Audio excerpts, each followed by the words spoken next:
This is Football Daft with Stephen Purden, midfield dynamo and average actor, Chris Toll, target man, suspicious character, and With the top end of Stevenson, Greeno!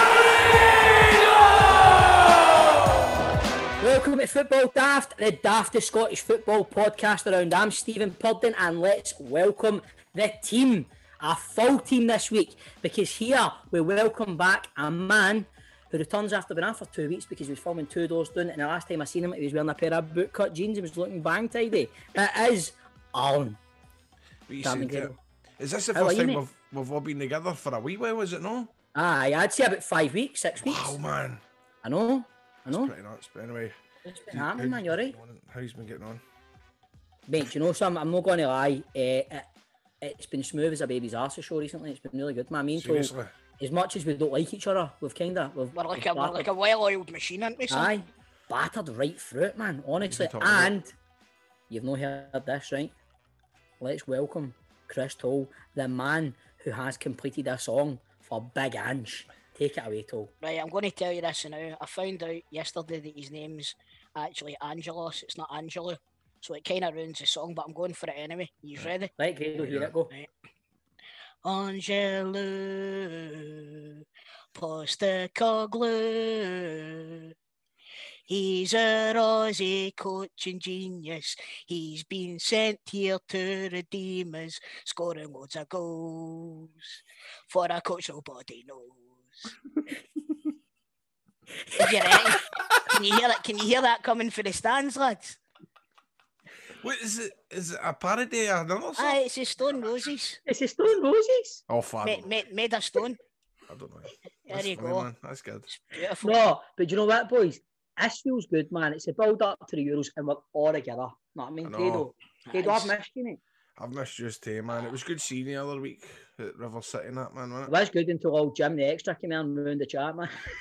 What about seeing me? What about seeing me at Go Radio?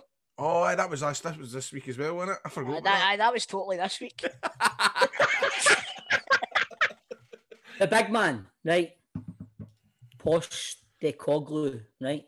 He's flying into Glasgow to be the new manager by the weekend after a compensation fee was agreed with Yokohama F. Marinos, and personal terms with the Greek Australian were agreed. But the 55-year-old, right, then faces 10 days of quarantine on his arrival from Japan. But contrary to stories that were kicking about, ex-Rangers man Kevin Muscat will not be lined up for a coaching job as part of the big man's Celtic backroom team, despite reports down under. Chris Toll, what are you thinking? Do you know what? Like I said last week, mate, I've got this mixture of trepidation and excitement for this, because anybody that's worked with him around like that says he's this tremendous coach, right? And that's what Celtic need, a forward-thinking coach. But this guy needs to hit the ground running or he's fucked. He really is. He needs to quarantine after he hits the ground. Aye, but he can run in his hotel room for 10 days. You go. I take it. Obviously, I've not even listened to the podcast, but I take it you've spoke about the sort of similarities, because to me it reminds me a bit like Pedro. It reminds me of Wim Jansen. Right. Well, that worked out for you. Exactly. So it could be a Pedro or it could be a Wim Jansen. It reminds me of Pedro. Reminds me of Wim Jansen, and it reminds me of Pedro. It reminds me of Brendan Rodgers. Mate, there's a manager. We see sometimes. Dick. 105 days, mate. 105 and counting. I know, but I'm starting to kind of hope it gets up to 200 so we can see all the faces on the placards outside Celtic Park. They'll end up with pictures of Stuart Slater.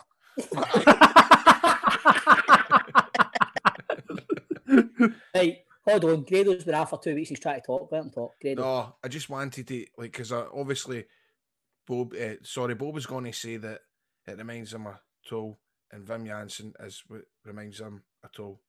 Or, you know what I mean, right? What do you think, John? Is there somebody looking outside? Like, what does other folk think for the football teams? A Big Ange.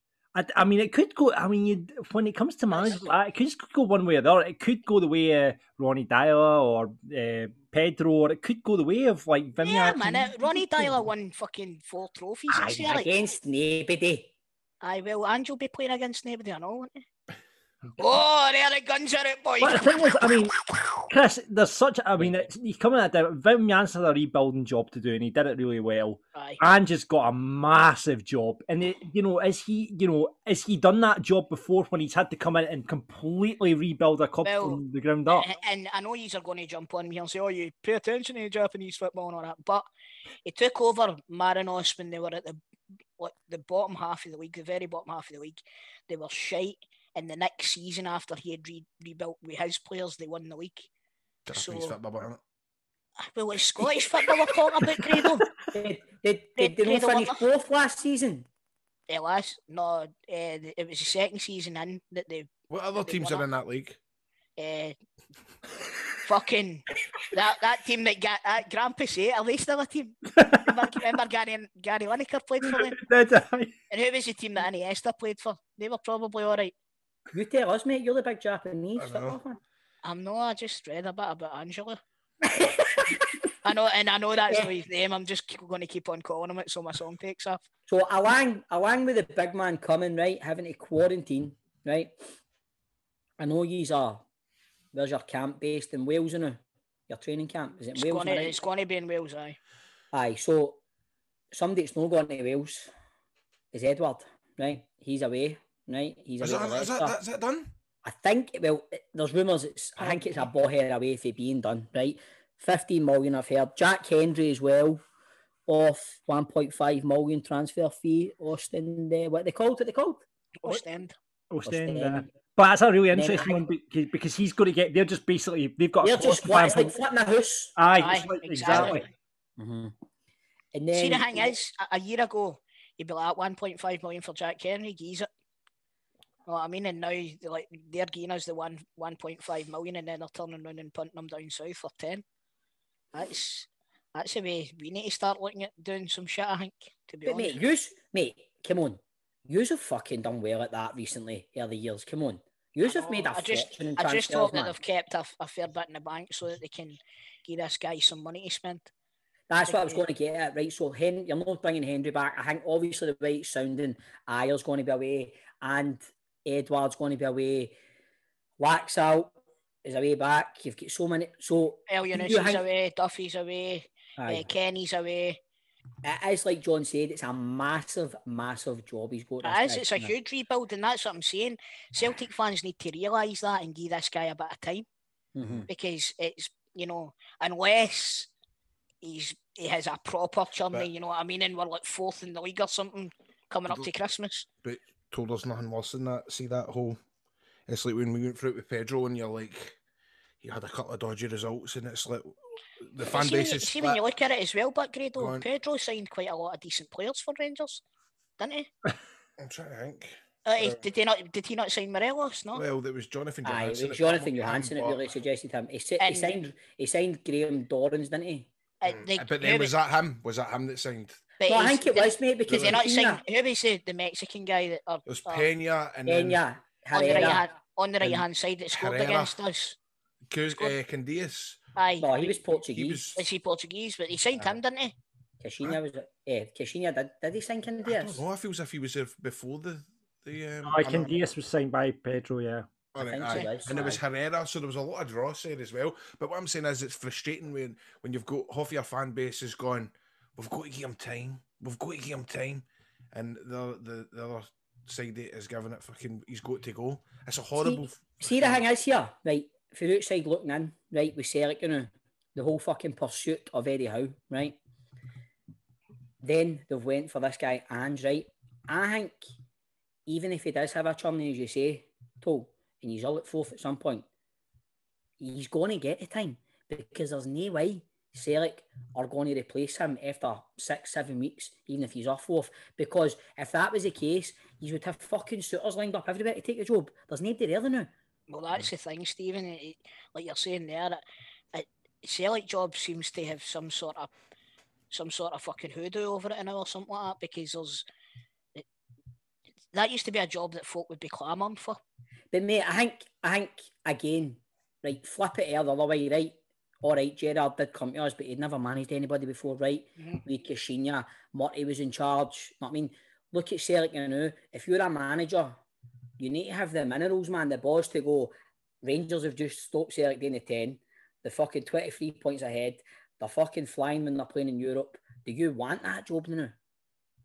But then if you've got enough confidence in your own abilities, Stevie. No, I know. That's what I mean. But there doesn't seem to be enough managers going, I want to take it. I want to fucking put this team back above Rangers. But what they need to realise as well is, all right, Celtic's a huge club, but it's a great place to get yourself in the shop window as well. But it's also a great place to get yourself at the bottom of the barrel, because see if you don't do well at Celtic in a two-team league, you know what I mean? How can you not win the league with Celtic? Do you know what I mean? So it's and even if you flip the coin with that, look at you read some of the comments English fans about Gerrard. A lot of them don't appreciate him because, well, how hard is it to win the Scottish League? Aye, exactly. That's what I'm saying, mate. That's what I'm saying. But talking of Gerrard and Rangers, Jermaine Defoe has had his contract renewed. Player coach role. What do you think of that, Grado? Oh, I'm loving that. Really, because the biggest worry for me at one point was, even since the very start of this lockdown, my biggest fear was that Defoe gets a winner's medal but doesn't get to see the fans or wave goodbye. So there's that.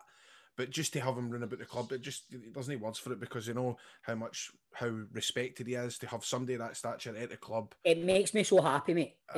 I love the wee guy. I love him. Not one person has said a bad thing about it. No, I absolutely think it's shite. But honestly, like, you're bringing in this boy, Fashion Sakara, you've got Big Itten who still needs to find his feet there. Somebody like Defoe there, with the experience he's got, I think it's priceless, man, having him still on the books as a player and a coach. But on the flip side of that as well, you're losing Greg Stewart and Bongani Zungu. Mate, and do you know what a great future endeavour they got on the website? Aye. Let's not be shame. It was great. It was like, thank you for their work throughout the season and all this, and it was a nice week and it's not an obituary, but do you know what I mean? A nice week and a... Do you know what I think with Greg Stewart, man? It's almost as if they've realised he's still there. you still lit? You need fucking get him out here, man. He's been getting a wage at Rangers for fucking... Even the day we won the league, I'm looking at him going, you've got a brass neck. He's done a John Terry, hasn't he? As much as I'm not against Greg Stewart, I just go, he's like the pure forgotten man. It's like, he must turn up at Auchenhowie, man, and I think people that let him in the gates must think he's there's part of the security team. Aye, something like that. Like, there's a Johnny in. No, exactly, but all the best to him. Zungu, I was never a fan. I thought when he first came, he looked the part, but... Remember I was on here? Mate, you were fucking absolutely... You had him doing his fucking... I've never seen a debut like that in my life. You had him doing his fucking the new Andrea Pirlo. Oh, this guy's special. This guy's special. But Troops, big week this week. Obviously, it's all about the Euros. Scotland. Know what I mean? It's been a long time. France 98. And now... Buzzing, man. I'm buzzing. First game, Monday. Czech Republic. What are we thinking? We need to get after a flyer, don't we? 4-0 to Scotland. Billy Gilmore hat-trick. Not renowned for his goal-scoring exploits, but you never know, mate. You never know. See, the whole... That is the thing about the Scotland playing in the Euros. The most exciting thing is the likes of Patterson, I'll even say, would you call him, Turnbull, Billy Gilmore, getting the chance. For me, breath of fresh air, man. It makes it for me. For me, it's Andy Robertson. Wait, Grado. Last week's big question was... Nakamura. What would your starting lineup be, right, for the first game against Czech Republic? So me and John put kind of realistic teams out there, right? Aye. Fucking... Mate, no disrespect to you, Grado, I'm not at the cunt, right? Right? He made you look like fucking Stato, right? He had Ryan Fraser playing left wing back. He forgot about Andy Robertson, our fucking captain. And what else did you do? What was your midfield? I forgot a couple of players, man. Aye. All right, give me. And he had Scott McTominay playing centre half. Right then, Grado, what's your starting 11? No, because Stephanie's on in now. I wouldn't have time to go and Stephanie, I'm asking me for the Scotland lineup. what's the Scotland player, Stephanie? Give the boy time to text his missus and he'll get back to us a bit later, right? Fuck's sake. Stephanie, is that a And I need Ketchian 3 you're still playing? subs. Is that a Ketchian you're still getting again?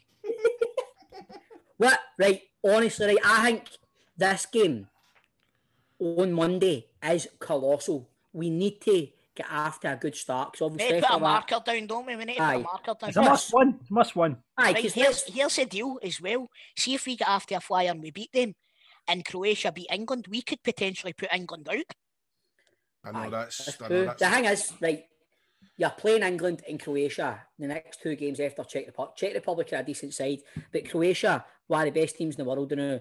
England as well, very, very good team. We need, like John said, it is an absolute must-win on Monday. But you know what? I speak to Craig Brown the other morning. Name drop. He was Ching, what?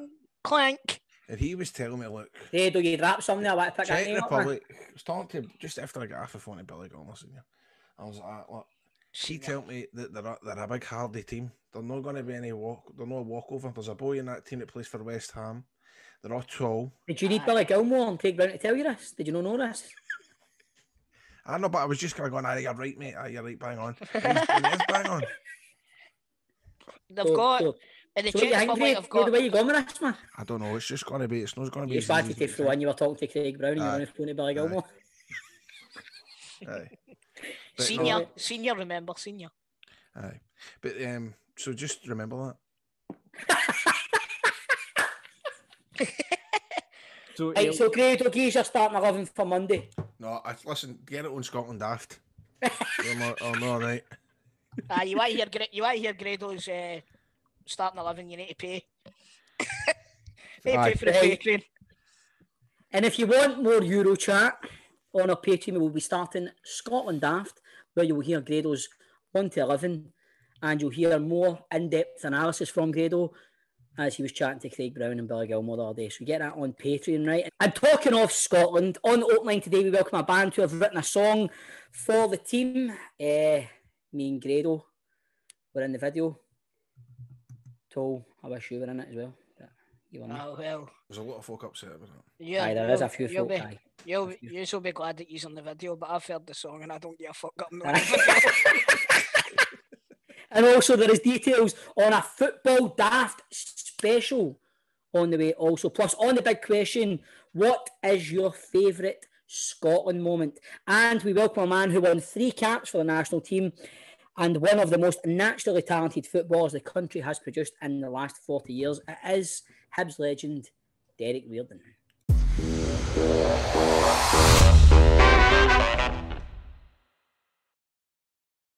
What did G4 Claims do, Nicole? So G4 Claims is an accident management company, so we can help you get back on the road after an accident. If you feel as if the accident's been your fault or not your fault, always ask the question, phone us first. So if you're involved in any sort of accident, phone us, G4 Claims. We will help and guide you the best way possible. If we can help you and it's a non-fault accident, we can provide you with a like-for-like replacement hired vehicle whilst your car's off the road. We'll get your car repaired, and if your car's written off, we'll get you the value back for your car that it's worth and make sure you're not left with any outstanding bills or whatever. We're not going to back you into a corner. Our engineer's independent. We want to make sure you get the true value for your car and you're not left out of pocket. You shouldn't be, and that's what we're there to do. If you're involved in an accident and you have any whiplash injuries, sore neck, sore back, we can help you with that as well. All our services are totally free of charge. They're free of charge. I can't stress it enough. If I can't help you, I'll just tell you I can't help you for whatever reason. I will never, ever, ever help you and then bill you for it. So my services are free or not at all. So phone us first, G4 Claims, not at fault claims. Made easy. Made easy.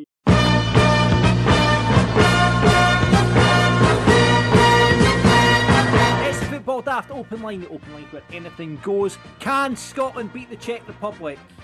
Yeah, they have to, don't they? Aye. They can beat them. We've beat them before. We can do it again. Beat them before and we'll beat them again. Exactly. Will anyone be able to make a song to rhyme to Postecoglou?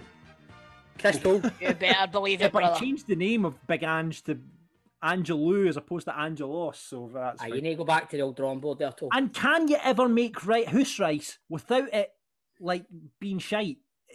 Like I cannot make rice to save myself. Get the microwave sachets. But they're a bit shite though, aren't they? They're better than burnt rice out the pan. Listen, spicy Ben's one. That is the best one. I have that Brilliant. one. Brilliant, that one. Right, there you go. So rice recommendations. There you go. As usual, we're joined by our panel of experts: Stephen Keevins, Graham Guidi, and Chris Delahunt. And it's a bit of an open line special because it's all invited guests. And the first callers we're going to go to are in a band. They've sold out the Barrowlands. Good few albums behind them. It is Kerr and Jamie from the LaFontaines, who have done a song for Scotland, which Stephen and Grado both appear in the video to. Chris didn't, however, and he's not bitter about it. Aye, they're going to fucking hear me. How you doing, Kerr? My name's Chris. I don't know if you know me. I've just seen you, Chris, on the telly and thing. Yeah, aye. How come I never got to be in your fucking video then? What's your email, mate? Murder. Whatever. Shite in it. Whatever. No shite. No shite is that song. To be fair to the boys, wasn't it the boys that asked me? It was Artie that asked me. I'm only kidding, and I only seen the video for the first time the other day. I apologise, mate. It's alright, mate. I watched it with the sound down. I managed to trick Stephen and Grado into it. Anyway, as a tune, how's it going, by the way, with the tune? Like, is it fucking hilarious, man? It's like it's obviously surpassed our fan base now. So there's people that have seen it that don't know it's a laugh. And they're saying things like, "Who says Scotland like that? Who says Scotland?" That was meant to be part of the Gerard Butler patter. Do you know what I mean? It was all meant to be like that. So now there's some belter comments like, "Wish we hadn't qualified." I've seen folks saying that they've got to support England now.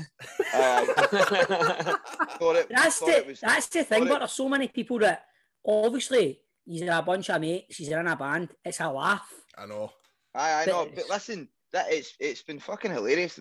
There's some brilliant comments as well, like liked it until 106 when the guy started rapping. 106. I'm pure scrolling through, hoping it's not me. I'm like, I know it's for me, man.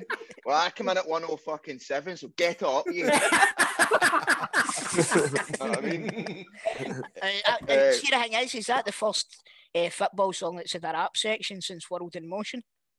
Might be, man. I think you might be right there too. That is, isn't it? You know what? You're the new John Barnes. That's it, man. And a game of fives. I seen it. See, the day after we released that song last week, I was watching this thing, and it was Justin Curry. The guy that wears the scarf all the time. Aye. Guy Delamucci. Aye. So he was talking about how they've been going for about 10 years or something, same as us, and they built up a decent fan base and all that, and then they released this football song, and then next thing they knew, they was telling them to fuck off. It's going. I wish we never had done it now. It's going along with everybody else. It's going. Craig Brown was talking to him a few years later, and he was saying like, I thought they were playing at France '98. They were on the dressing room and that song was on. It was making them all nervous. Aye, this is. It's going to be our sea shanty, isn't it? That's it, man. I mean, the tongue with it. I mean, if no one's heard the LaFontaine stuff, I mean, the tongue is firmly living under a rock, John. They've been living under a rock. Exactly. Selling out the Barrowlands, several albums behind you. I've sold out the Barrowlands. Have you? Tool. This isn't about you, mate. Hi, mate. Let the boys talk. I know, Tool. Sorry about him, boys. Sorry. I need to plug my laptop on him. No, don't just let it laugh, mate. Fuck you wee dick. The big chart battle's on, boys. It's you versus the Fratellis versus the GBX version of Yes Sir I Can Boogie. Who's going to win it? There's only got to be one. I've not even hit.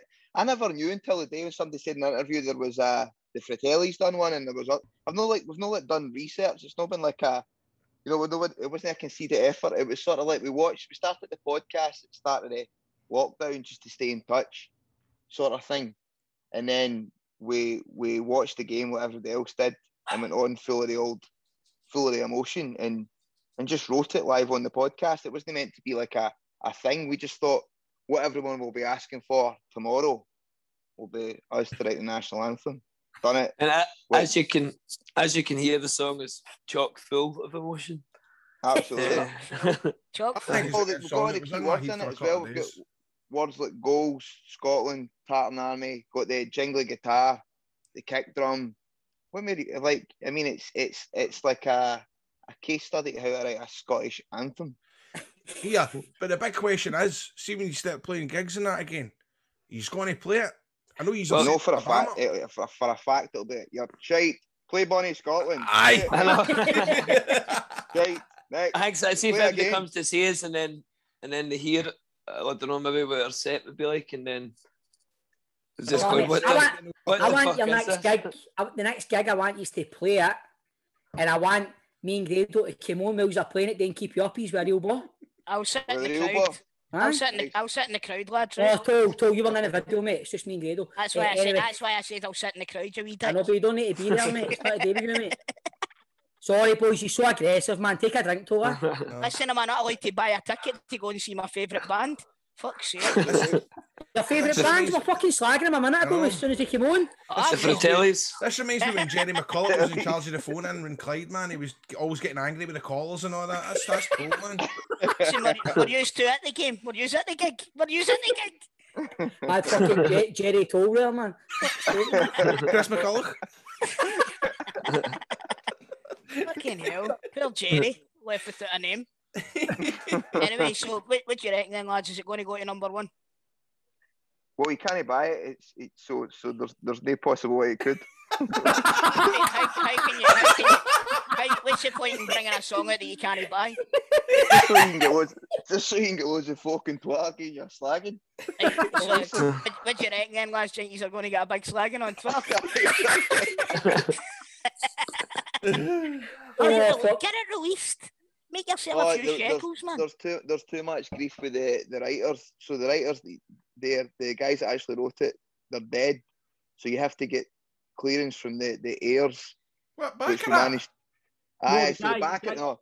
No, it's a guy called Frank Costello wrote the song, if I'm right. Right. Yes, sir. Fact checking, John. Yes. And here's a good fact for you. Do you know that Yes Sir, I Can Boogie is the biggest selling single by a girl band ever? There you go. But here, Wow. John, see if the guy's dead. Really? Right? What's it? Surely that's good that they're dead and you can release it. No, Oh, because then there's obviously people that's going Of to grandsons and all that. It gets kicked on to the next of kin or whatever. So Oh. you And have to go Grado, to them. when we're doing a pod, never do a sentence where you say, surely it's good they're dead. No. Clip that right up. See what I mean? All depends who you're talking about, I suppose, doesn't it? Aye, well. What do you think of Scotland, boys? Think we're going to get a good result on Monday against the Czechs? I think. I think. Look, man, he'll have them organised.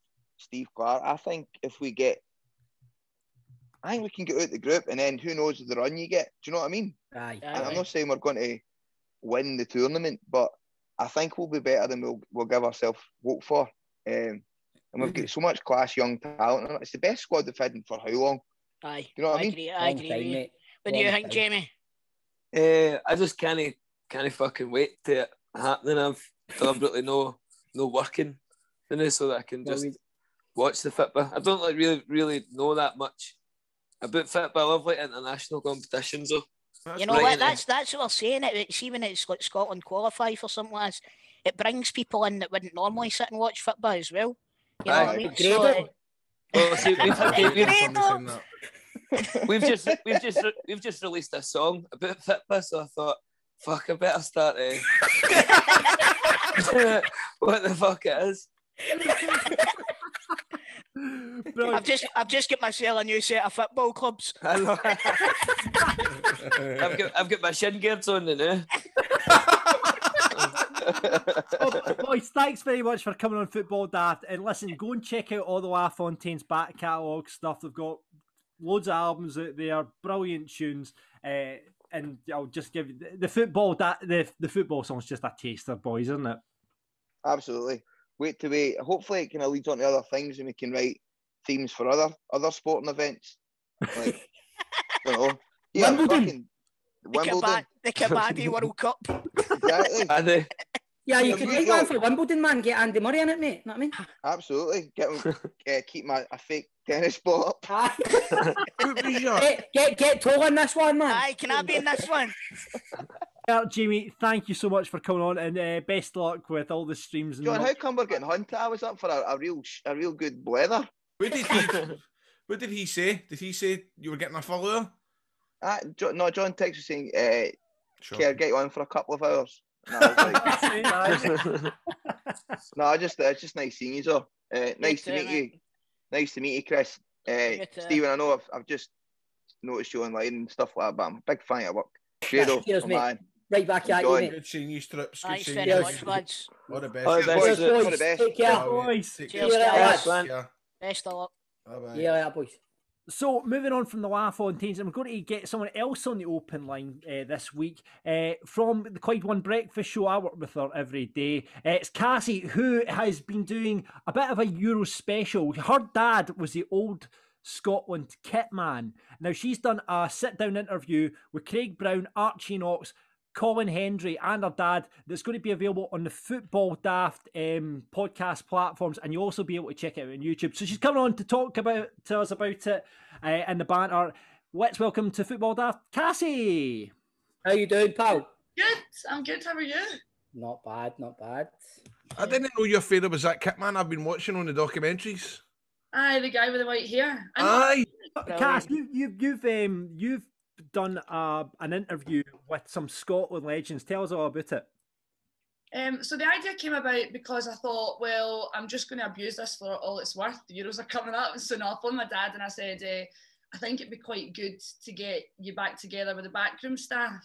And he's very good friends with Craig, so he's still friends with Craig now, even though he lives in Spain. But Craig's been out loads. Like, that's where he would go on his holidays and things before the pandemic. So he was like that, right, okay, I'll phone Craig and let him know. And then Craig and I were like texting back and forth, and he said, I'm really up for this. And he was so nice about it. He says, I'm going to make this one of my priorities. I've got loads of stuff happening. I have Mr. Brown's Boys and stuff like that. And then who did I phone after that? Richard Simpson. Don't know if that's a familiar name to anybody, but he was the SFA admin guy. So he was like, look, Archie Knox would be a cracker to get on. So I was like, right, I'm on the phone to Archie. Archie's like, I'm up for it. And then I tried to get, bless, Eric Ferguson, who is one of the physios. He's probably one of the older guys now. And he had right trouble getting on Zoom, so he didn't make it, unfortunately. But we've had a few of them in our time, haven't we, boys? Aye. Dick Campbell. Andy Gorham. Andy Gorham didn't know how to use Zoom, for Christ's sake. But I tell you what, you want to know who's mega switched on? I spoke to Craig Brown the other week. I know I keep saying it right, but see, for somebody that's 82-year-old, he's mega switched on. He knows everything. Craig Brown's 82 now? He's 82, mate. Wow, man. And I'm not joking, Bob. He's pure fast, and he knows. As I was telling you, he knows all the facts about all the players and dates and all that kind of. That's unreal. Cassie, how did you find Archie Knox? Because he's a bit of a character. Brilliant. Like, so I'd never met Archie Knox, and I think my dad must have mentioned him in the past, but I've never met him before. Like, I've met quite a lot of my dad's mates when he was living here. But he was like on the phone. He was a character because he was like, oh yeah, I'm up for it. But he was the hardest one for me to WhatsApp and actually pin down. Like, he wouldn't get back to me. And then I was like, oh, I don't know if he's going to come on. And I was like, honestly, I just want somebody to get back and say they're in or they're not. But then I suppose as well, like, he's probably still thinking about it and whatever. And then he ended up coming back and saying, no, I'm definitely going to do it. But he was quite like, it was all one-worded answers. Aye. He's old school, man. He's old school. Yeah. So I thought, I wonder if he'll be like how he will be. And he came on, and he's the one that's going to shine in the whole thing, because there's comedy value from the start. Like all the we need to get him on this show, man. Oh, honestly, yeah, he's great chat. But he was the one that also had said to me, my original idea was to interview them individually and have the videos go out on the lead up to the Euros. So when I phoned Archie, I said, I'd like to do an interview with you and, have a wee chat with you about your days in the back room. And he was like, Cassie, I'd love it if somebody else was there, because it'll bring back all my memories if I can bounce off somebody else. So that's what then gave me the idea of putting them all together. And I'm so glad. So that was Archie's idea. I'm so glad that I did. It's going to be full of mega stories in it. That's got to be class. Once we win the Euros, you can get them together over in Spain. Aye, I know. Like, see, when they get together, there's something quite like moving about it, because they just all like think of the memories and they all kind of start talking about things. And then somebody else will go, I remember this. And, you know, and it's like, because at one point I was worried about different things, just worried about silence. I was worried about me as well, because I was like, I'm no journalist, you know, so I'm just going to go in and have a chat with these guys and see what happens. But I think it went well. It's getting put together just now. So that's, yeah, it's good. So Cass, give us like a highlight of one of the stories that one of the boys told. See, when I was trying to phone Eric Ferguson, I could hear as well they were talking about Alec Ferguson. Like they were naturally just talking about things. They're talking about a few things as well that, you know, that were quite like, how would I put it? Current, that I couldn't even put in, you know, like, so stuff that they knew and all that kind of thing, just about what's coming up. I'm trying to think of a story. So Jackie McNamara and Tosh McKinley, I've got to thank them because they both left me voicemails on just different stories to put to the guys. So there's a great story. In fact, there's a great story about Alec Ferguson getting his OBE. And the first thing Archie Knox said to him when he got his OBE, which is very funny. So that's a good bit. He seems to bring him up quite a lot. And then there's also Jackie McNamara giving me a story about Craig Brown in the not the dressing room, in the hotel before, I think it was, what match would it have been? So the Brazil match. And he said that he'd got this new video analyst. So Jackie said he got the new video analyst and just appointed the guy. So, you know, he didn't. I heard this one. I know. Did he tell it on the podcast last week? Because he told me that Clyde thing. Oh yeah, probably. Maybe that's his main memory that he goes to. But it was the guy put the team up behind him. And it was yeah. So he talks about that. And then I'm trying to think, Tosh as well. Tosh speaks about my dad because my dad used to get slaughtered by the boys. So I feel like there was a lot of stories coming out about him. So they used to get my dad really drunk. His job was to look after them, essentially. So he was to make sure they were in bed at the right time, they weren't drinking too much, all that kind of thing. And he did get a demotion as well. He was a masseur and then he went on to be like more of an officer because he was just really shit at rubs. See where I get it from. So he speaks about, I'm trying to think what else. The sandwich story, Cassie. Tell us the sandwich story. Oh, okay. Tosh McKinley said to me that he was face down in the bed. They were over in France and he was getting a rub. So my dad used to be a masseur, right? So that was his title when he first started with Craig, was just masseur. So he was rubbing his leg and Tosh went, God, that's halfway light. Like, is he even doing much? What the fuck's he doing, right? So he turns around and looks at him and he goes, Omar. They called him Omar, my dad. And he had a sandwich in one hand and his leg in the other. And he was just rubbing his leg with one hand.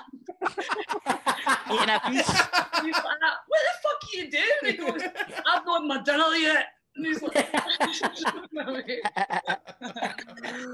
that was a cracker. Yeah. Absolutely brilliant. And we're going to be able to see this on your YouTube channel, Cassie, is that right?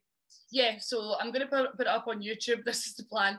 I'm going to also just maybe put out some clips before it. See, I had to basically get all the information, everything together.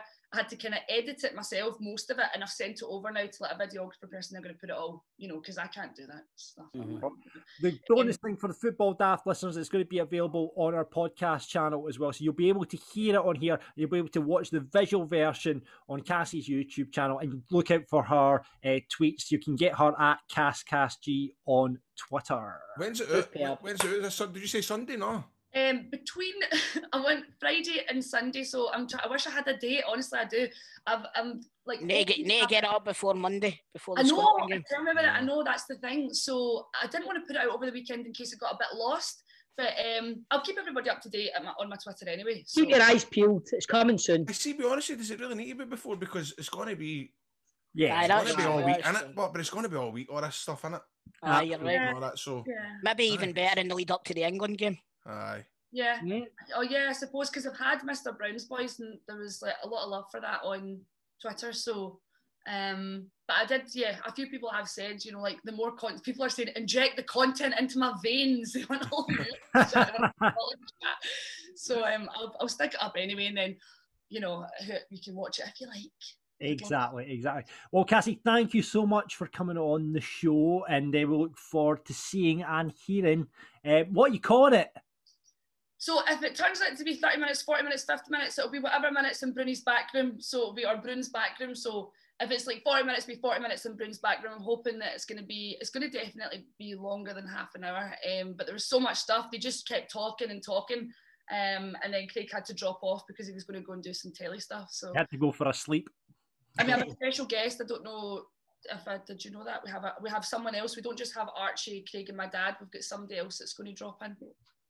Oh, we'll tease that up as we do in the radio business, and we'll say, look out on the YouTube channels for that. Yeah, he's got quite a lot of caps for Scotland. That's all. Oh, I know who that is. Who is it? I see if I guess it. We won't. Don't guess because you'll fuck it. You'll fuck it. Aye, don't. Okay. Brilliant, Cassie. Thank you so much for coming on Football.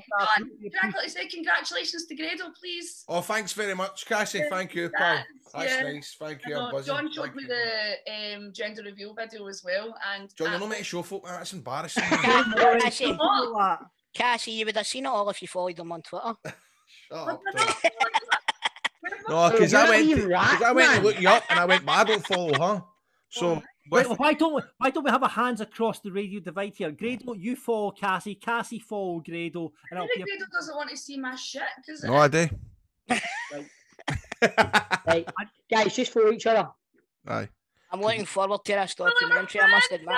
There we go, Tidy. Now you're talking. Hey, there we go. Bringing people together on Football Daft. That is what it's all about. Cassie, thanks so much for coming on. Thanks. Cheers, Cassie. All the best. Thanks very much. Bye-bye. See you later on, Bye. And that is it for this week's Open Line. Thank you to all our callers. We'll be back with another one next week. Football Daft's big question. Boys, we are recording. What day is this? Wednesday. This is Wednesday, Stephen. You can feel the anticipation building, right? It's nearly time for the Euros to kick off, right? We're 5 days away from Scotland's opening match. So, to get us in the mood, we're asking you this week, what is your favourite Scotland moment? Wow. I mean, I'll let you answer first. I'm trying to think of one. Told you go for one. For me, it's got to be Darren Fletcher's goal against Latvia at Parkhead. Yeah, I've got one. Yeah, that was a big goal. That's what put us through, and it was euphoric. Euphoric. I like that word. My favourite Scotland moment is the penalty shootout that goes to this Euros, because then we got a bevy that night on Zoom and it was brilliant. I loved that. That was excellent. No, do you know one that really got me out of my seat years ago when we should have absolutely hammered them there and we should have qualified? When Don Hutchison scored the header at Wembley. We dominated England that night because we didn't turn up in the first game at Hampden, but see down there, that was robbery that they get through there, man, and we didn't. Scholes gave us an absolute going over at Hampden, didn't a masterclass at Hampden. But see down there, they were shit scared of us, man. And that was some goal, Don Hutchison's header. It was. I would say, even though it didn't work out for us, but Barry Ferguson's goal against Italy, I remember that. That's another good one. Plays absolutely bouncing. Loved that. But I think just because, not a match, but just the occasion of France 98, because I think it was probably, I was maybe 10 at the time, 10, and it was the first time I could properly take something like that in. And I just remember everything all shut on the day. On that. A carnival atmosphere. John Collins' penalty in that game. Aye. Do you know what I mean? Everything about that game, just everything shot and everybody together. And I remember that day there was a Scotland flag pierced into the sky, man, with clouds. I don't know how they done it. Yeah. It was 2 airplanes crossed over, didn't they? And it was a big salter in the sky. I don't know how it could be. Remember they done that when Andy Murray played at Wimbledon, but that's not football. Let's talk about something else. So shall we go on and see what the listeners are saying then, lads? I don't know. I feel as if we should ask John, man. I bet he's a bit the list of Jericho. Oh no! I think there's definitely one for me, but I'll go for maybe more of a club thing. I had a bit of a tear in my eye. First Falkirk player to be capped for Scotland when Darren Barr came on against Northern Ireland in a friendly, but that was more of a club thing, right? But I was in. What an obscure! Darren Barr coming on against. I was there the first night Darren Barr got his cap for Scotland. A Falkirk player being capped for Scotland, full play for Falkirk is unheard of. But I was in the stadium for McFadden scoring that goal against Really? France. I was in the French end, and what a fucking night that was. I told us that, John. I know you kept that under your fucking hat, John. Yeah, no, it was absolutely incredible. Went over and we were doing live radio from Paris, and what a day! Just the build up to the game, actually getting a ticket for the game, it was in the French end, but then McFadden scored that wonder goal. The French supporters lined the streets like and formed like a Guard of honour. A guard of honour for the Scotland supporters to walk out. And then we all went into the Moulin Rouge and got absolutely hammered. And it was just, I have to say, one of the best nights of my life. That sounds brilliant, John. Let me tell you this, John. When you were in the Moulin Rouge, did anybody say to you, voulez-vous coucher avec moi? They did not, Christopher. They did not, unfortunately. Bastards. I know. Incredible night and just an incredible time. So you've got to put that there. Would you put that up there as maybe your top footballing memory? But because I mean, I think I think it's got to go. I mean, remember they beat Dunfermline 4-1.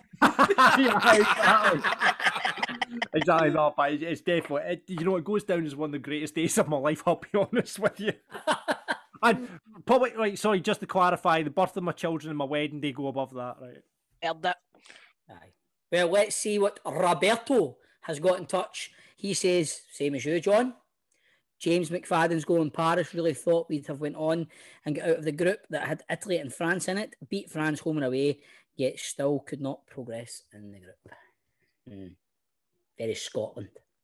Chris says, Dalgleish, Nutmeg and Ray Clements. Colin, that's why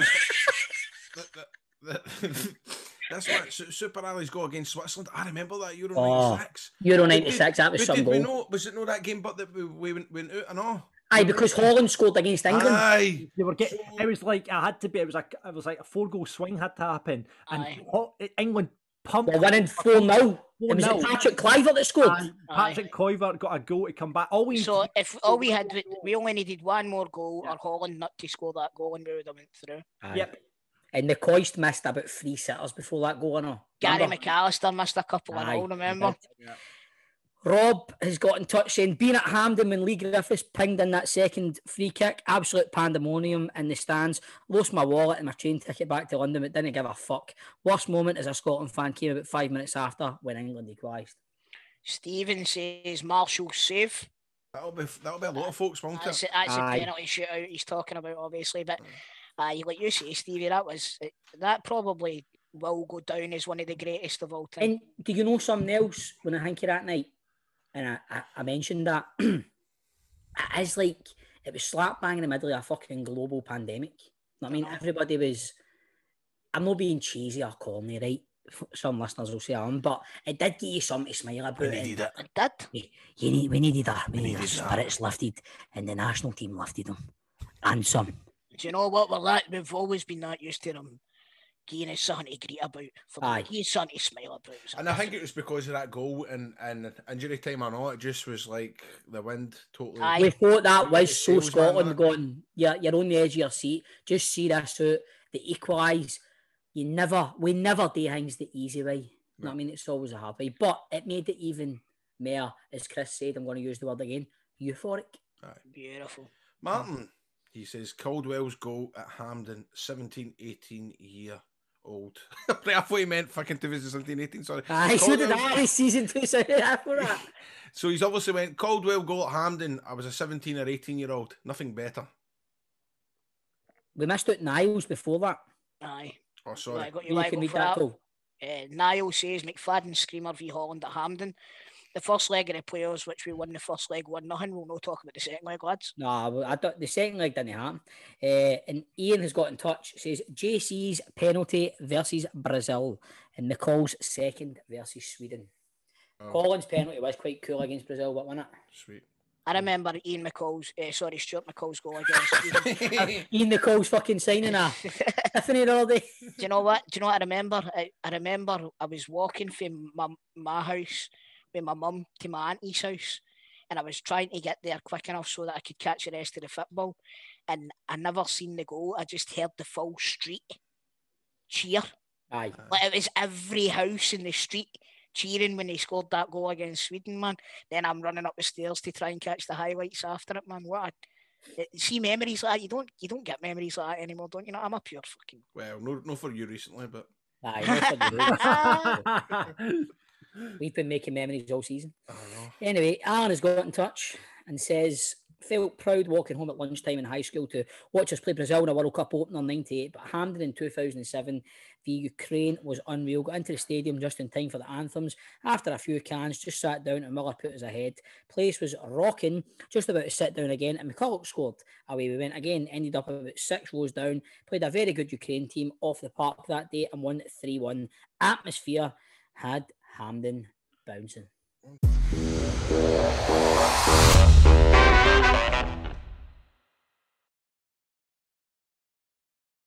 It's a player profile playoff with PieSports.com. They bring you the taste of Scottish football, or European football as it may be, across the summer. If you're 3 games a day, boys, 3 games a day for the next couple of weeks, you're going to need to stock up on pies, aren't you, for the games?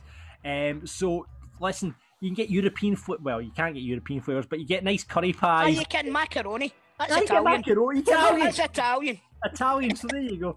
Get your pies in for the Euros. You can do that by heading to the website, piesports.com. They'll deliver free to a lot of postcodes across Scotland. You can see all the details on their website, or you can give them a call, 0141 739 9999. Every week on Football Daft, of course, we like to invite one of the listeners to come on and try and win free pies, and today is no difference as we welcome Jamie Kirk to the podcast. How you doing, Jamie? I'm not bad. Yourself? Good. Welcome, Jamie. Welcome, my man. Thanks for having me. It's an honour. Thanks for coming on, mate. You're another lamb to the slaughter. Aye, probably. Well, of course, Jamie is a Rangers supporter. He's wearing a Rangers top at the moment. Jamie, how do you think Scotland are going to do in the Euros? I think they're going to qualify from the group. Anything that's the target anyway, and then anything else is a bonus. Aye, but they should definitely. I don't want to burst everyone's bubble, but see if we do qualify for the group, you see who we've got in the next round. Who? Either Portugal, Italy, or. I think that's if we win the group, we'll get one of them. Is it? Right. Aye, but listen, that's a bye anyway. That's a bye to the quarters. Aye. Anyway, it's a Euro special. We're talking about the Euros. We're going back, visiting the old Euros, and this week, I don't know how you are. What age are you, Jamie? I'm 30. 30, okay. Going back to Euro 2000. Right, okay. So I don't know if any... France?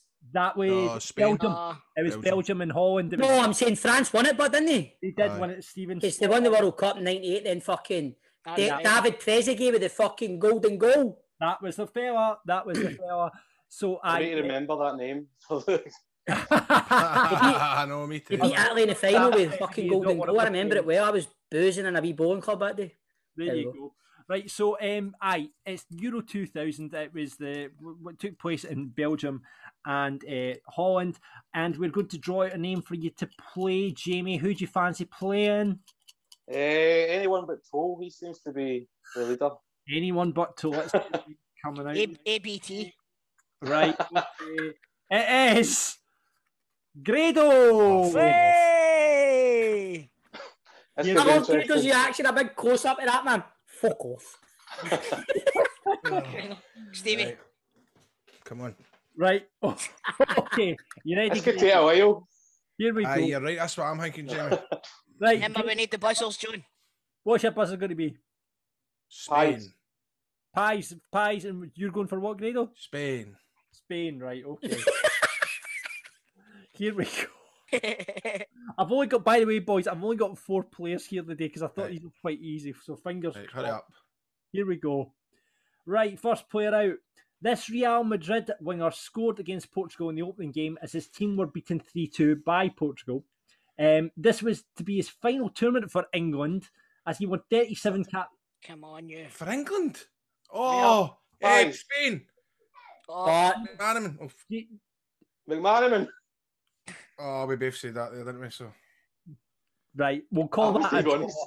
Aye, that was a draw because I reckon you probably did get Pie in first, but I just thought I don't want him to fucking say it before me. Brilliant. I did cheat there. Next player out. Okay, here we go, boys. First of 2 wins. With 57 caps and 25 goals, this striker is Italy's 6th top scorer of all time. At this time, Spain! James Hetfield, aka Grado. Baggio. No, I will continue with the clue. At the time of this tournament, he was banging them in for Juventus, although he spent the best of his part of his career with Milan after this, playing for them for 11 years. He scored a penalty against Turkey and he was awarded man of the match and went on to score another goal against Romania in a 2-0 win in the quarters. Alex Ferguson said he was born offside. He was the master of offside. The master of offside. Well, I don't know, but... No, you don't. He's got a brother who plays and is a manager. He's a manager. His brother's a manager. I'm out anyway. See, he's done it, Jamie, you don't know. No, he said Seedorf. Oh my God. Grado, Sorry, who man. was it? I never said Seedorf. No, you really did. You said you it. No, I'd probably... I would go for Totti or Del Piero. I don't know. No. Inzaghi. Well done, bastard. boys. Next player, you better get this. I've only got the rest. Right. This Swede was one of the countries... Spain! Grado. I'm just going to say Henrik Larsson. No, it's not. I'm going to continue with the clue. This Swede was one of the country's 2 scorers in this tournament, both of whom played for Celtic. Oh, no! No nonsense centre half. 49 caps for his country. He went on to play at the World Cup in 2002 and in the Euros in 2000. Let's let Dolph Lundgren. After he finished his career. Come on, Jamie. Come on, man. Celtic defender. Aye, come on. A big handsome Big blaster. Jobby. Big Dolph. Ayalbi. Yes. No. Right. See if it ends up in a draw here. You can have the pies, Jamie, because of this. All right. What's the score? It's 1-0, Jamie. If Grado gets this one right, yeah, then it's a right. draw. Okay, here we go. Last player I've got here. All right. This man became one of a select group of players to score a hat trick as the Netherlands beat Yugoslavia 6-1 in the quarterfinals. At this point in his career, he was leading the line for Barcelona, but went on to play for Newcastle, PSV, and Valencia. Come on. The all-time leading Dutch scorer before being surpassed by Robert Spain. Kluivert. Yay! 1-1. Right. I'm going for a P. Jamie, well played. I'm going for a P. Jamie, for having this. Jamie, you get the pies this week. Congratulations. Oh, well deserved. Thanks very much. Well done, Jamie boy. You were both terrible. Both terrible. You should make them buy you pies for that, John. I know, I think so. Listen, thanks very much for playing, Jamie. And if you want to get pies in for the Euros, head to piesports.com.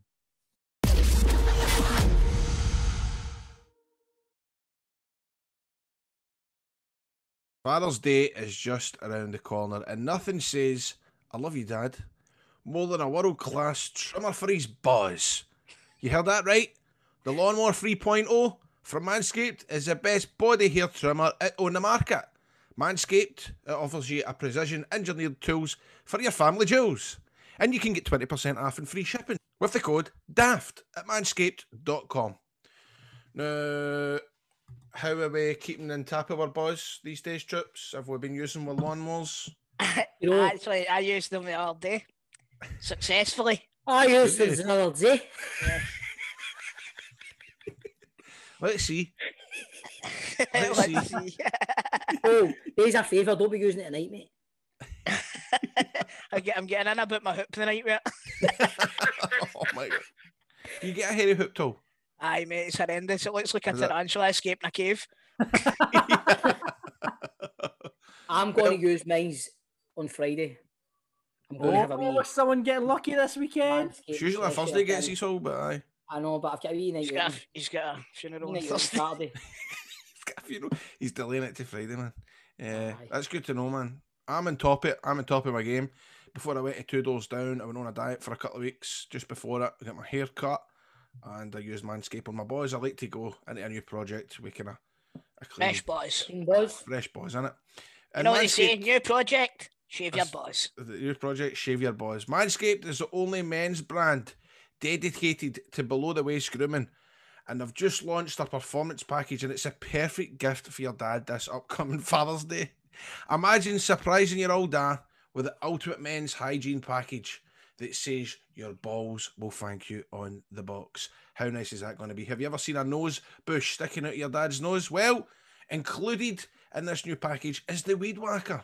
Brilliant. It's an ear and nose hair trimmer. I've actually lost mine and I didn't need to do my beak hair, which is... The Weed Whacker is brilliant. It's so good. I've got the hairiest ears that you'll ever see in your life. I've not got hairy ears still. No. Honestly, do you know what happened to me? See that Turkish barber? See how they do the fire on your ears? Aye. When he done that, mine started growing in like funnily enough, like wildfire after that. That does happen. But the Weed Whacker gets rid of every single strand. I've got to be honest with you, it really does. I think a lot of women sometimes don't shave their top lip sometimes because I think it grows in here. So I've heard. Aye, that's true. Right, okay. But, it's waterproof as well, this nose and hair trimmer, and it uses 9,000 RPMs. It's a motor powered 360-degree rotary dual blade system, and I'm telling you, look, guys, 79% of partners admitted that long nose hair is a major turn-off. This gave me the fear. Why not hook your dad up with the best tools for the job here? Because the bundle includes a Lawnmower 3.0 trimmer, and because of their skin-safe trademark technology, it's the best trimmer on the market for your balls, your butt, and your body. Now, it comes with an LED light. It's waterproof, so you can trim away in the shower, which is handy because it all just goes down the hole and you don't need... Because I've never done that before, man. Shaved the balls and all the gaff. It's kind of like... And your toothpaste and all that, and your fucking... And your cornflakes. The calls in the shower, man, and it's like, sometimes, if I let it go too far, it's too much for the hole, so I need to clean it up. Stevie, I can imagine that you could fill 10 plug holes. I've seen your chest, my man. Aye, yeah, man. Grado, my back. Mate. What's my back like, Grado? Oh, it gives me the bolt, man. Aye. It does, man. We share a dressing room, Dan Panel, he tries to fucking attack me with his fucking wet, and then I just turn around and fucking pull my back out. Aye, but I always make sure that I use my lawnmower before I jump in tappy naked, don't I? And let's not forget the famous liquid formulations. It's the Crop Preserver Ball Deodorant. Now listen to this. This is a ball toner that maximises your ball hygiene routine. So you need to get the performance package now, and you'll receive 2 gifts. You've got the Manscaped boxers, which we all wear, don't we, Troops? I love the fucking hangs, man. Very, very, very comfortable. Very, very comfortable. They're good for chafing. And the Shed travel bag. Now, the performance package, it is the best value Manscaped has to offer. It's hot off the shelves. Get 20% off and free shipping with the code DAFT at manscaped.com. Get your dad a gift you know that they're going to use. So remember, it's 20% off with free shipping at manscaped.com using the code DAFT. Don't forget that you came from your dad's buzz. This year, show your original home some love with Manscaped.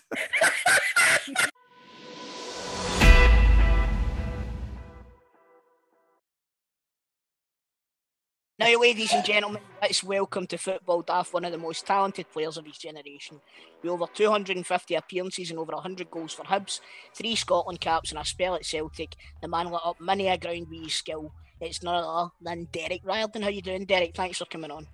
No problem, mate. Aye, doing well. Except for this COVID thing, obviously, it's just a bit boring. It's not so bad now with the pubs open up again. So, are you allowed in the pubs again?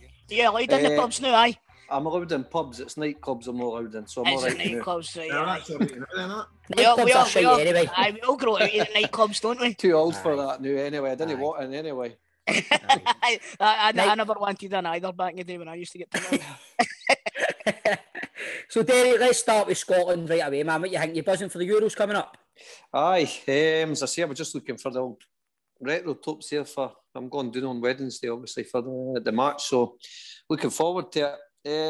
Hopefully we can get a result on Monday. I think that's the sort of one we've got to try and get a result. If we get that, then it's a big bonus, I think. Aye. It looks, I mean, obviously the tournament's not even started yet, but you look at the group we're in, right away, the Czech Republic game, it's a must win, isn't it?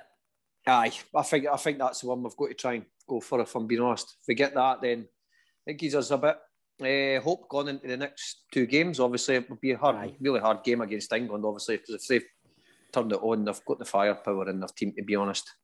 Aye, would on you go, mate. What do you make of the team now, Derek? What are you thinking about the players and that, star players? What's your thoughts? Aye, I think we're really strong. I think obviously the left side, I mean, we're having to play Tierney and Robertson, obviously, with that. But I've never been a fan of the back 3 things. But as I say, it's working. So I think our midfield's really strong as well, and our strike. I mean, we've got Shea Adams as well. Obviously, it's come up for the Premier League now as well. So I think so. The only disappointing thing for me was Griffiths. Obviously, I mean, for me, I think Griffiths is the best of everyone. Obviously, he's not had the best of the seasons and fitness-wise and all of that, but I think if you give him the chances, he'll take them. That's just my view. But he's the most natural striker. I think. You're trying to say he gets you off your seat. You think he's got to score fucking 80% of the chances he's got to get anyway, especially through the box and that as well. See, with it, honest to God, Lee Griffiths reminded me of you when you played at Celtic. It was just like once you had the chance, you knew it was going in. You knew it was going in. I've said that with Hibs as well. I've said that with Hibs. Obviously, somebody gets you off your seat. But Hibs have not really had that for years until Griffiths was back at Hibs. He's sort of similar to me. I think he can score for maybe 30 yards. He's always got that knacky scoring for that far. So, as I say, I think we're looking all right. It just the midfield's strong. I just think the defence is not the strongest. Like the centre half size, that's just my view. But definitely. I mean, when you look, I mean, you're talking about obviously Griffiths gets you off your seat and that, Derek. You're looking at that Scottish team now, right? Who do you think is the spark there? Where's the spark coming from in that team? I'd have to go with McGinn. I think McGinn's been shit hot. Brilliant, pure animal, gets about everywhere. I think he's the engine in our team, to be honest. And obviously Tierney and Robertson in that bombing down the wing and getting the crosses in for Dykes and whoever it is. I don't know. Whoever's got to play up front in these games, I don't know who it's got. It's probably looking like Dykes and Adams. It's got to be Adams. Adams, it looks a class apart. He looks like you can tell the boys played in down south in the top league down south. He's got that touch. He gives you that presence up there. What about talking about another player that's playing in the English Premier League? What about Gilmore? Would you start the young boy Gilmore? I've not really, if I'm being honest, I've never seen much of him, so I can't say and obviously he's got to be really good because, as I say, he's not at Chelsea for out of luck. So, I mean, obviously, I've seen him a few times playing good player, but I didn't know. The manager will obviously, it depends what his tactics go with. That's what it's got to come down with. I think his formations, whatever he's got to do, it's obviously got to be the back three, with it looks at it, or back five, or whatever you want to call it. I hope he doesn't go with reputation. I hope he goes with like form, if you know what I mean. See, a lot of problems in Europe and international football for Scotland have been picking the players on reputation. You know what I mean? See, for me, you need to have Patterson in at right back. You've got to, or right wing back. You've got to have him in at right wing back because the boy's on fire. You've got to have Billy Gilmore in there as well, and you've got to have Shea Adams in there because they three for me would be. I think Shea Adams is. I think Shea Adams is a starter. I think he's a definite starter. Definite starter. It just depends if he goes with another striker or not. That's the only thing. That's the thing. If you play Adams kind of up top his cell and then play somebody half him, or you play him half Dykes, it's a kind of. It depends how they want to play it. That's what's got to come down to, I think. Did you enjoy your time playing international football, Derek? Did you enjoy your time in Scotland? For the poxy free caps, How did you find it? But proud moment and all that. It's brilliant. As I say, as a wee laddie growing up playing for Hibs, team you support, and if you play for Scotland, it's a bigger bonus, obviously. So, I enjoyed it. Obviously, I was on the bench quite a lot with Scotland, but as I say, it's good experience and stuff. As I say, it was only 3 caps, but as I say, it still played for your country. So, I was delighted with it.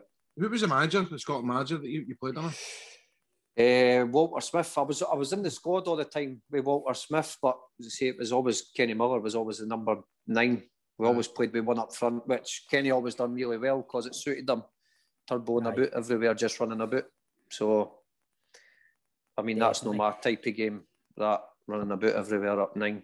So, What about, like, obviously playing, like, your club career and that, Derek, like, playing for Hibs as a boy, was that a proud moment? Because obviously I'm just saying you're a Hibs supporter there. So as I say, signing for Hibs, how did that feel? Brilliant. Obviously my family, all my Ireland side, they're all Hibs fans, and my McGovern side, they're all Celtic. So, I mean, they were delighted when, obviously, I've signed for Hibs, and it's just a dream come true, really. So you got to make both sides of your family happy then? Aye, Rangers were trying to sign me. It was a no-go, like, from my side of the family. Like, honestly, it was terrible. I was getting pure abuse. Horrible abuse. No, like nice abuse, horrible abuse. God, I remember. What year would have been that? Was it 07? No, I signed with Celtic. I think it was 06 or 07. Right. I think it was something like that. Aye. Because I remember Rangers just tried to get me about 6 months before it or something. Aye, because was it not just as soon as Walter came in? It was maybe near the end of his kind of first season back, and that was all the talk was that Riordan was coming. Right, well, he never signed for Rangers, so sure. Right. They put me on the bench. They done it typical. They put me on the bench when Hibs were playing them in the cup. I think we beat his. It was at Ibrox. It was 3-1 in the Scottish Cup. We had the full back of the Rangers end. They put me on the bench for that because they tried to sign me basically. I bet they wish they had tried to sign Chris Killen that day. Did Tino score a hat-trick that day or something like that? No, it was Sproul. No, Sproul. That day. Ivan Sproul, man. Fucking tore us apart, man. He absolutely fucking terrorised us. He was like an absolute... Nobody could catch him, man. He's rapid. He is rapid. Man. Did you see when you were at Hibs, did you play with Didier Agathe? I was young. I was just like the wee ground staff then, like young boy. So you would have seen him, obviously. Who would you say was faster, him or Sproul? Sproul was, I would say, Didier Agathe. He was probably more lengthwise.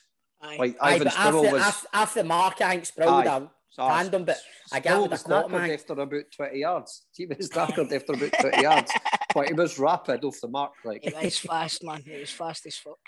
Like, Derek, that was some Hibs team that when you were coming through, it was some Hibs team you were in, man. What players was there certain players that put the arm on the shoulder and just try to guide you through and stuff and help you settle in? Older. No, really, no. I would say, you remember Craig Brewster? Aye. He was me and Big Gaz. It was always like me and O'Connor first, sort of into the first team. But obviously, Gary was a big laddie. He's always been that size anyway. So it was sort of Brewster that sort of took us under his wing, but more sort of Big Gaz because he was a number 9, because I was sort of like a winger, so out in the left. But I would say sort of Brewster. But other players of that, I wouldn't really say took us. Nah. We were quite good because, as I say, we were all young then. We all broke through roughly the same time, a year or two between each other. And as I say, we were all sort of pals and coming through each other. And I don't think Hibs will ever get that again. I was just luck, obviously, all at the same time. He kind of captured lightning in a bottle with that whole youth coming through at once. That was a right good Hibs team. I used to hate playing against Hibs. And all the games that I played against them.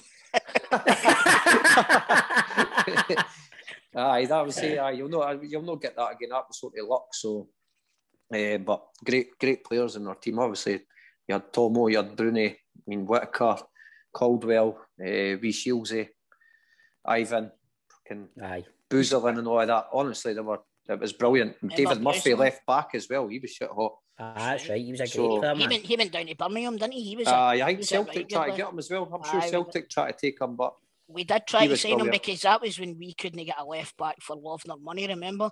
And we tried to get David Murphy. He was a bit of a class act, man. He was a really brilliant player, man. Big, powerful, nice left peg, and quite quick. Do you still keep in touch with a lot of the boys, Derek?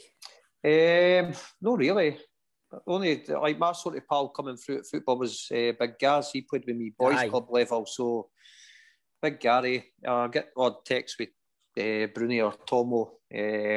I speak to Lee Naylor every now and again. So Lee Naylor, I remember Lee Naylor, man. Aye, so that's what do you make what do you make of Bruni with the Aberdeen top on? Did you see funny, the photo the other day? I seen it yesterday with the street. I just looked weird as anything. I thought just looked strange with that Aberdeen top. But they used to give him pelters as well. I found that a funny option. They went up there, but there must be I don't know what is. Obviously, maybe with Glassy or whatever. I don't know what the situation is. Obviously, I would have preferred him at Hibs. He would have preferred him at Hibs. Because he stays in Edinburgh, so I thought he would have been there. Can you see him? Has he got the attributes you think to be a good coach, Scott Brown? I think so, aye. Do you know what? I never seen him being a captain, funny enough. Right. Never seen him being a captain because he was nippy as fuck on the pitch. Just wouldn't shut up in that. But I just, like, immature-ish wise, that's what he was like all the time. But I just never seen him being a captain. But as I say, he's had a brilliant career. I mean, great career he's had at Celtic. Aye, definitely, man.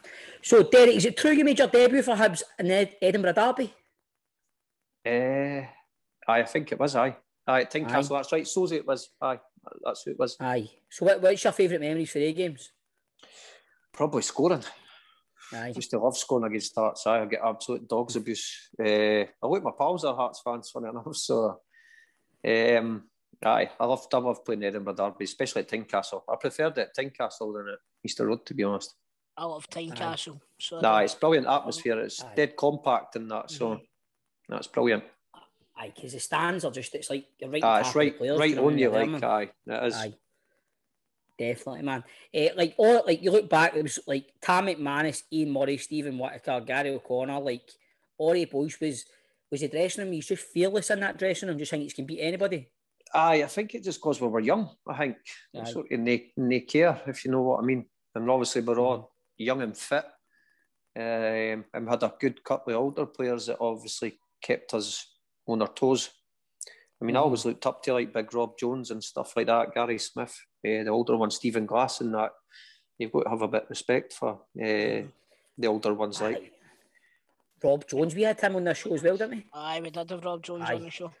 Aye. He didn't enjoy a joke, didn't he not? That's quite intimidating, that interview, wasn't it? I know. Aye, he was quite. He knows his football, but do you know what I mean? He was like, he's got his own coaching stuff and all that, isn't he? Aye.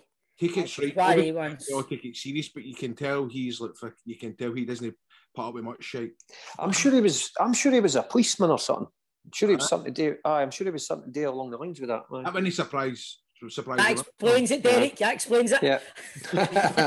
That's why I had to get that bit in there. I'm just letting you know. I'm sure he had something to do like along the lines with that or something like that. Like, was there any players, Derek, that you played with at Hibs or Celtic that you really didn't go on with?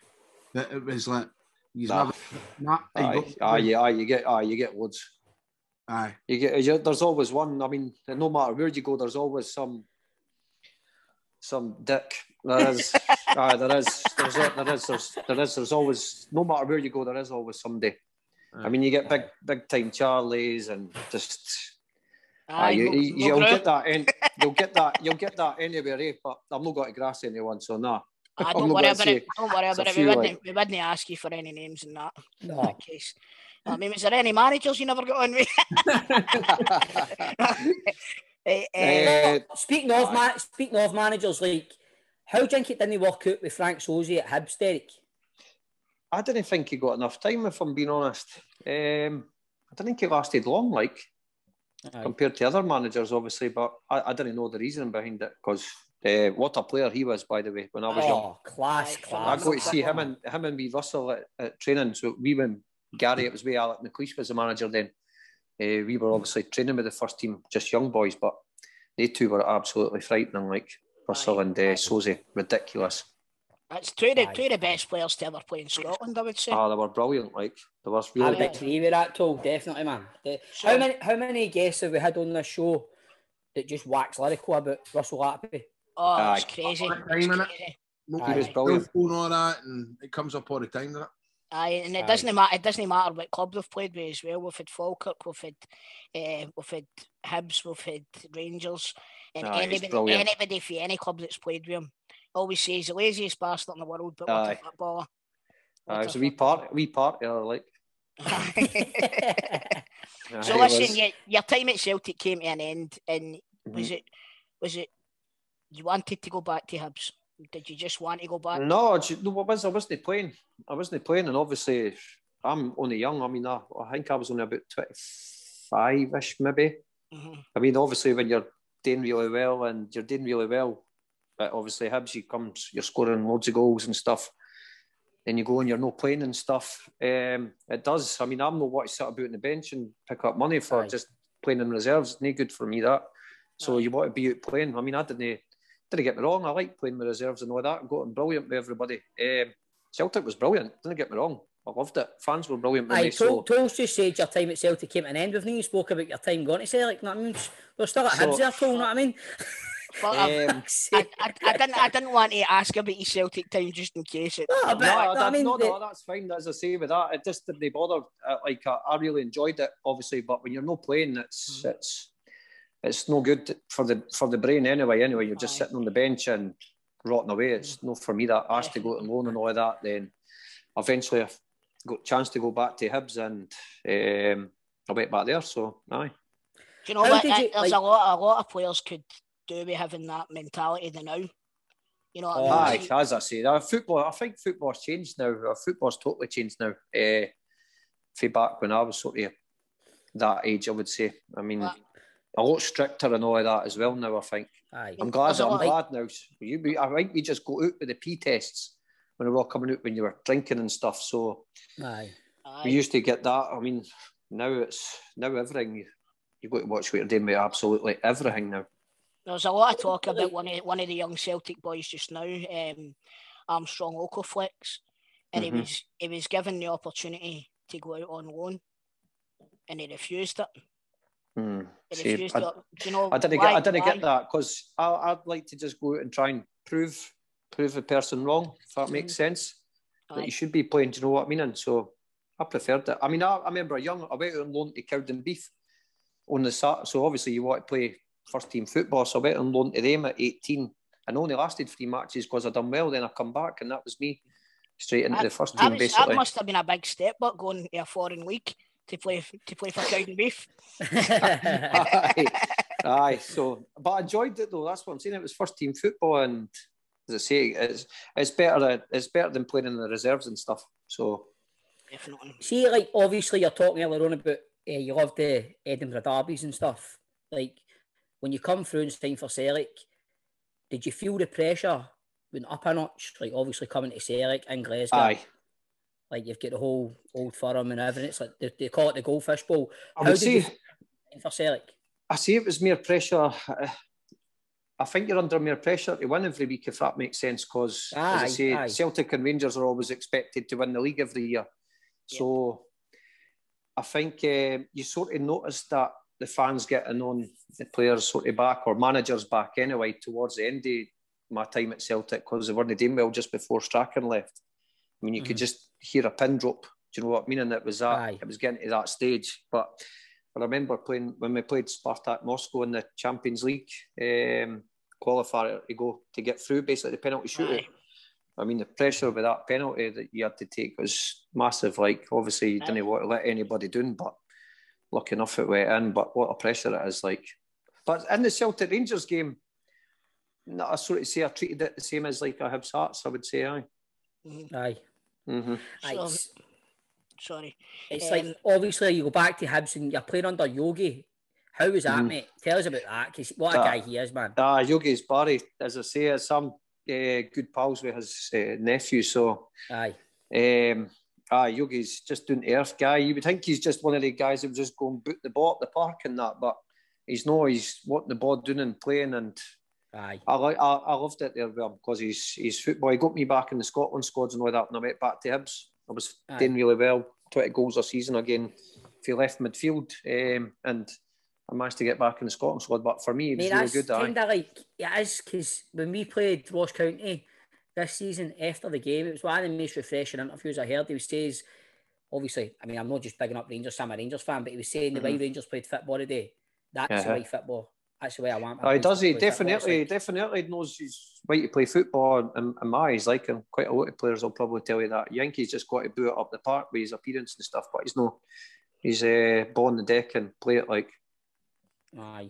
We had Yogi on the show, and I think he gave a lot of props to Tommy Burns for his philosophy in football. Like, when he played with Celtic under Tommy Burns, he took that into his management career. Now you're mentioning there the Spartak Moscow game. A big memory of that.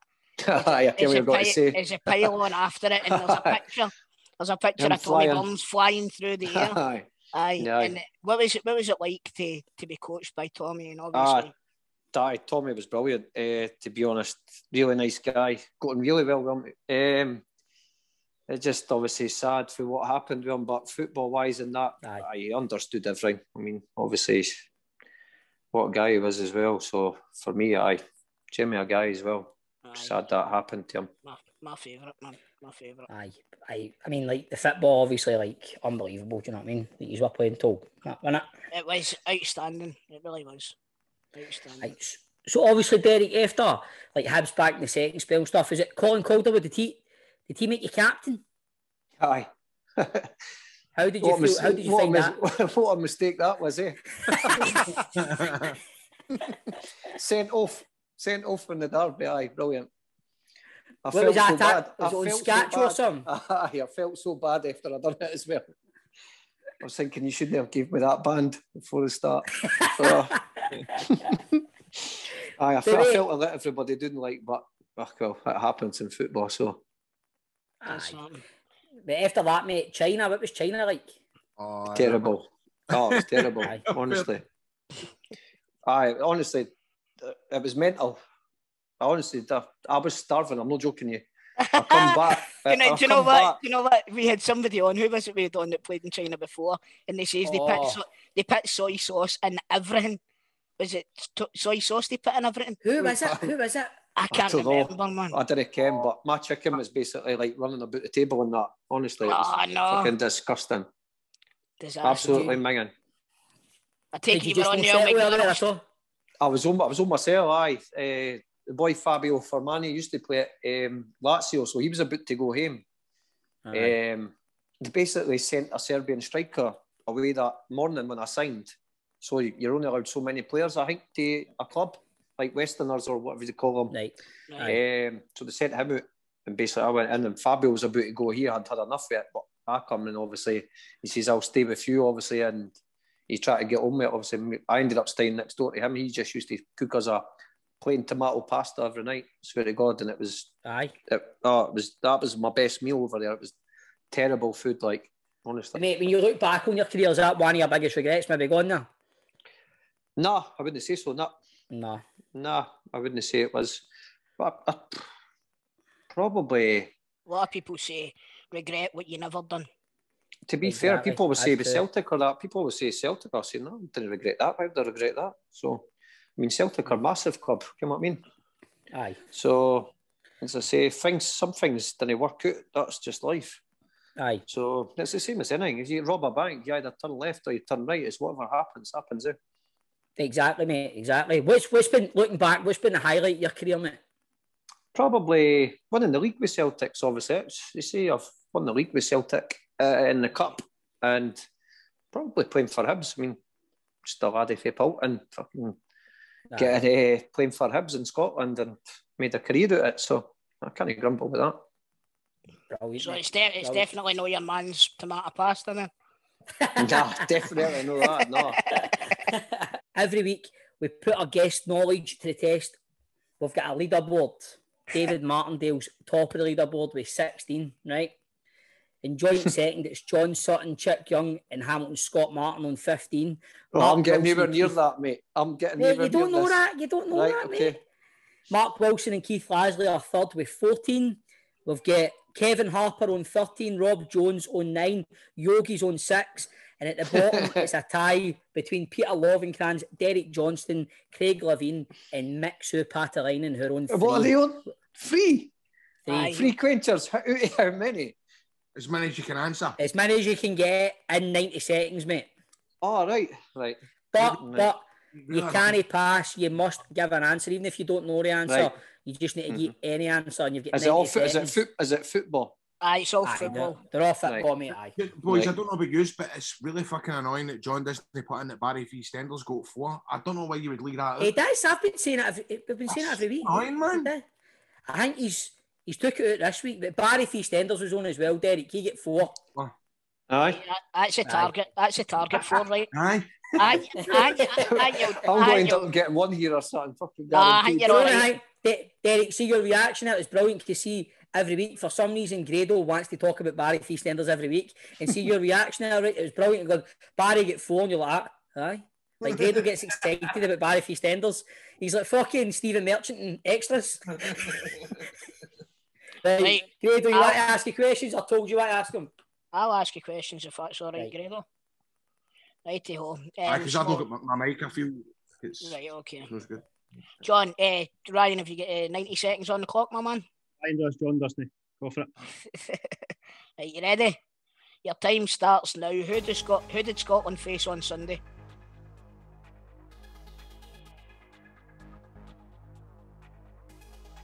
Oh shit, my mind's went blank.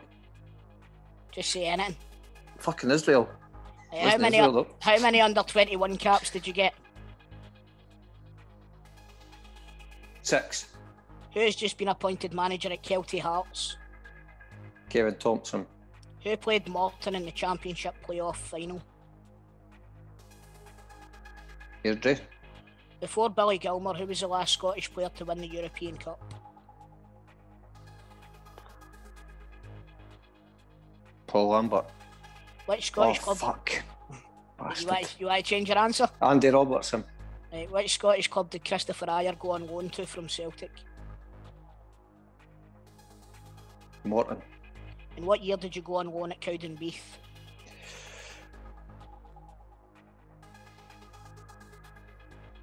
2001. Who was the last player to score for Scotland's men's team against England? Don Hutchison. Who scored Scotland's only goal against Luxembourg? It's just there. On Sunday. Was it Shea Adams? Was it Shea Adams? Which SPFL team played their football at Palmerston? Queen of South. I started the question. Yeah. Who was your first professional hat trick against? Kilmarnock. There we go. Time's up. Ryan? I'll go through the wrong answers. So, I mean, you got this one later on. Scotland faced Luxembourg on Sunday. Mm-hmm. 5 under 21 caps. Nearly. You got Kevin Thompson, you got Airdrie. We'll give you Andy Robertson. Chris Ryer went to Kilmarnock on loan. 2003 it was for Cowdenbeath. The last guy to score against England, Lee Griffiths, 2 free kicks. Oh, fuck's sake. So it was, man. Got fucking mind goes blank, man. Adams, got Queen of the South. And then your last question there, John's wrote down Brechin, but you were quite sure it was Kilmarnock for your hat-trick. Did you score a hat-trick against Brechin for Cowdenbeath? Aye. There you go. Aye, so that's wrong, eh? Bastard. So what's the score, Ryan? What's the scores in the doors? So you got 5. Well, you beat Nick Sue, Pat Linen, and you beat Barry Feastenders. I'll take that, aye. I'm devastated I never beat Yogi, though, to be honest. I know, mate. 1-1, mate. 1-1 Yogi. Brilliant, mate. Enjoy it, man. All the best, mate. Right, thanks for all that. the best, Derek. See you later. Catch you later on, Derek. All the best, mate. Thanks a lot, bud. See you later, mate.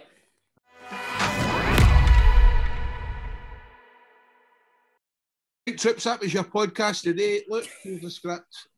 Now, we've been on this journey for the last year. It's been difficult with Zoom and stuff like that. What's up, Toll? What's up? I'm excited, mate. I'm excited for what you're about to tell these people. Well, the truth of the matter is, we could be going into a studio back. We could be going back to a studio next week. Now, here's the crack. There's a few. If we're shooting for the hips here, there's a couple of. I mean, Football Daft is a big production, and we have many folk in the engine room that make the decisions or at least put their input in. And there is a bit of a sort of kind of debate, or at least a disagreement. There's talk of people that don't want to go back into a studio. There's talk of folk that they want to go back into a studio. Now, here's the deal with the listeners. If you think that we should be back in a studio next week, wear a gear, sitting in person, social distance, whatever, all the current regulations, tag at Producer Mac on Twitter. And just say this to him. Just say, tag at Producer Mac. Hell yeah. # studio.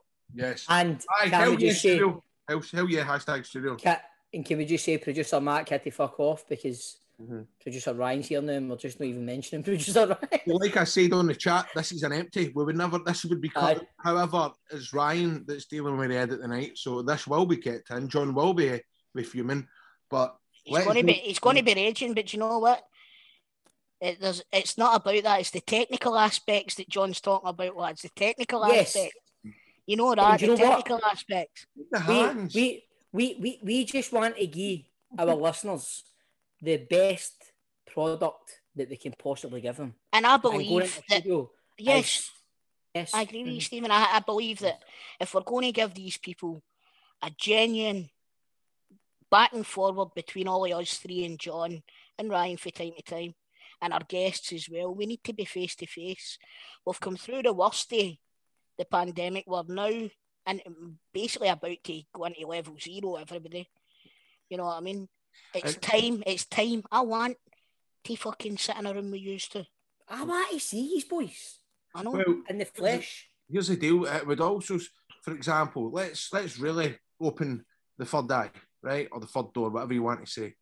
Now, I've just got it tight for that Derek Riordan interview, apparently, and I didn't ask enough questions. You sat there with your face fucking tripping you the whole time. No, that's no fair. You couldn't say that I didn't ask a lot of questions. That was nothing today with the fact it wasn't a guest's fault. Derek Riordan's brilliant. The thing is, there's a delay on this Zoom, and sometimes Bob is 2 seconds in front or behind, which fucking annoys me. And I've also not got my mic. This would not happen if we were in a studio. However, there is a downside. The downside, I probably want to be able to fucking vape, which is a big worry. Listen, see if you want to vape in the studio, you vape in the studio, mate. I think the studio we could potentially be going to. I think you'll be allowed to vape, Grado. What? There he's doing his usual. Look, maybe he's not interested. He's not even listening. Tom, do you know something, man? You're right. He's fucking stealing a wage this week, you cunt. Stealing a fucking wage. He is. Stealing a wage. Honestly. He's finished his wee bit, then he just goes, that's when I'm talking to him. What the best part is to that guy gets 10 times what we get. Yeah. Well, anyway, that'll do. Guys, do you get paid for this? Anyway, the studio we might be going into is going to look the dog's nuts. It's going to be nice.